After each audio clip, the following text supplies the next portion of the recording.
شیر کوہاٹ شہریار افریدی پھر گرج برس گئے اور پاکستانیوں کو آئینہ دکھا دیا.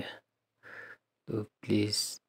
اور میرا لیڈر جو حق اور سچ کا دائی ہے، جو رول آف لا، آئین اور قانون کی بات کرتا ہے، جو ناموس رسالت کا علم اٹھائے تھے، جو لا الہ الا اللہ محمد رسول اللہ اقوام متحدہ اور دنیا کے تمام ایوانوں میں انہوں نے وہ علم بلند کیا تھا.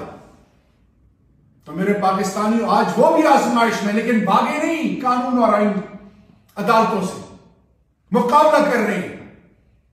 یہ ہے وہ حقیقت جس سے ماضی میں منہ پھیرا گیا، اور آج ہم یہ باور کرانا چاہتے ہیں کہ قانون اور آئین سے کوئی بالاتر نہیں. یہ دھرتی ماں 75 سالوں سے آزمائشوں سے گزری، اور آج بھی آزمائش ہر طرف سے. آج ہم نے ایک قوم بننا ہے، سیسا پلائی ہوئی قوم، جس کی طرف کوئی میلی آنکھ اٹھا کے نہ دیکھ سکے، جس پر دشمن مذاق نہ کر سکے، جس پہ جملے کسے نہ جائیں، ہمیں تقسیم نہ کیا جائے. آئیں میرے پاکستانیوں، یہ ہمارا خاصہ ہے. جب ہم آزمائش آتی ہے تو ہم یکجا ہوتے ہیں. آئیں تقسیم سے بچیں، آئیں جوڑ کی طرف جائیں، توڑ سے بچیں. میدان سجنے والا ہے.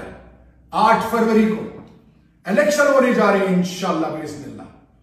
ہم کسی کے خلاف نہیں، ہم نے صرف حق اور سچ کا علم اٹھایا ہوا ہے. یہ خاصہ ہے کس کا؟